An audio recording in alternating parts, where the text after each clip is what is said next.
न्याज की देगे भी उतारते हो ना, एक एक दाने का हुसैन तुझे हिसाब देंगे।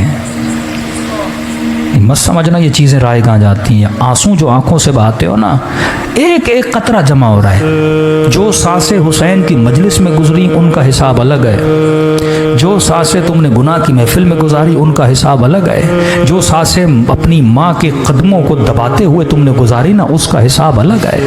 हर शे का अल्लाह के दरबार में हिसाब है। कुछ ईरानी ज़ाहिर कहते हम करबला गए तो 40 के दिन थे, हर बंदा कह रहा था आप हमारे घर आए, हमारे घर आए। कहते हमें जल्दी करबला पहुंचना था, हम नहीं रुके। एक छोटा सा गांव था बीच में, एक बूढ़ा 75 साल का, उसने आकर हमारे कदम पकड़ लिए। इतनी शिद्दत से रो रहा था, लग ये रहा था अगर इसकी दावत को कबूल न किया कहीं इसे यहीं पे सख्त तारी ना हो जाए। का ज़्यादा नहीं, बस आओ मेरे सुफरे पे खाना खाओ। अगर तू मेरे सुफरे पे खाना खाएगा मैं ऐसे महसूस करूँगा कि गोया हुसैन मेरे घर में मेहमान बन के आए हैं। खुलूस। हमने कहा बूढ़ा है, हमने कहा ठीक है खाना खाएंगे पर जल्दी निकल जाएंगे। कहा ठीक है 1-2 घंटा आराम करो, अपनी जोराबे दो, मेले कपड़े दो, वो भी धुलने के लिए देता हूँ, थोड़े फ्रेश हो जाओगे, 2 लुक़मे खाने खाओ, मुझ गरीब का दिल खुश हो जाएगा। कहते हैं उसके घर हम चले गए। उसने कहा ठीक है मैं 1 घंटे में खाना तैयार करता हूँ। हम थोड़ा कमर सीधी करके बैठ गए। उस बूढ़े के घर की दीवार के ऊपर एक पेंटिंग लगी थी। पेंटिंग थोड़ी अजीब थी जिसने हमें अपनी तरफ खींचा। हमने क्या देखा, उस पेंटिंग पे एक ताबूत है, मय्यत है अंदर। उस ताबूत के साथ में कब्र है खुदी हुई। हमने कहा ये कैसी पेंटिंग है, लोगों के घरों में जाओ या करबला की जरिए ये चीज़ें हैं, लेकिन ये कैसी पेंटिंग है जिसमें ताबूत है, ताबूत के अंदर मय्यत और सामने खुदी हुई कब्र है। बूढ़ा आया, हमने कहा बूढ़े बताओ ये पेंटिंग का माजरा क्या है। उसने कहा पहले खाना खा लो, कहीं ऐसा ना मैं बताऊं तुम रोने लगो। मौला के ज़ाहिर हो, सुकून से खाना खाओ। इसरार किया कर नहीं, खाना खाओ। खाना खा लिया हमने कहा अब बता। कहा ये जो ताबूत देख रहे हो ये मेरा ताबूत है, ये जो कब्र देख रहे हो ये मेरी कब्र है। एक दिन मैं मर चुका था, मेरा जनाजा ताबूत में था, इसी तरह मेरी कब्र खुदी हुई थी। आज जो मैं तुम्हारे सामने जिंदा हूं ना, ये हुसैन की दुआ का नतीजा है। ऐसे कई मौजज़े हो चुके हैं। का जरा समझा तो कहना क्या चाहता है।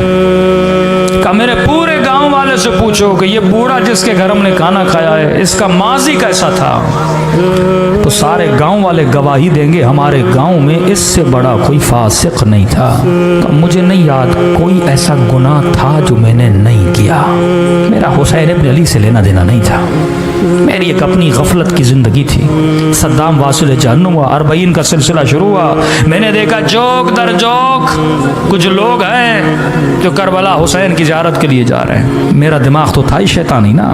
मैंने कहा जाता हूँ इन ज़ायरों को लूटता हूँ, किसी का मोबाइल लूटूंगा, किसी के पैसे लूटूंगा, थके हुए टूटे हुए सो जाएंगे लूट लूँगा।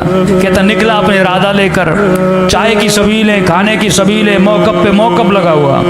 दिल किया कि चाय पीऊँ। एक मौक़ब पे गया, मैंने कहवा उठाया, पीना चाहा। उस जवान ने मुझे पहचान लिया कि मैं चोर हूँ। उसने कहा कहवा नीचे रख, ये सबील हुसैन के ज़ायरों के लिए है, चोरों के लिए नहीं है, दूर हो जा हमारी सबील से। बुरा लगा, मैंने कहा कोई बात नहीं, आगे दूसरी सबील से पी लूँगा।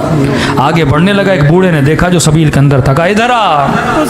मैंने कहा क्यों आऊँ, चाय तो तुम पिलाने नहीं देते। कहा शर्म नहीं आती, सारे गाँव वाले मदद कर रहे हैं, हुसैन की ज़ाहिरों की खिदमत कर रहे हैं, तू खिदमत नहीं करेगा। मैंने कहा क्या करूं। अब कहता मैं हुसैन को जानता नहीं, मानता नहीं, कोई गरज नहीं, कोई लालच नहीं। मैंने कहा ऐसे क्या मदद करूं। कहा देख चाय बना रहे हैं, चीनी ख़त्म हो गई, 2 किलो चीनी लेकर। मैंने कहा ठीक है, बग़ैर गरज के ना आप न्याज करते हो, जहन में कोई सोच है ना मौला हुसैन मदद करेंगे, कब्र में क़यामत में सैयदा को अजर देंगी मेरे आंसुओं के बदले। कहता नहीं मेरा कोई जहन में पस मंज़र नहीं। मैं गया 2 किलो चीनी ली, वापसी पे एक और सबील थी जहाँ चाय चल रही थी। मैंने कहा चाय यहाँ पीऊँ फिर जाऊँगा। उसने बोला भी तो अब उसकी चाय नहीं पीऊँगा। इज़्ज़त नफ्स ने मुझे रोका।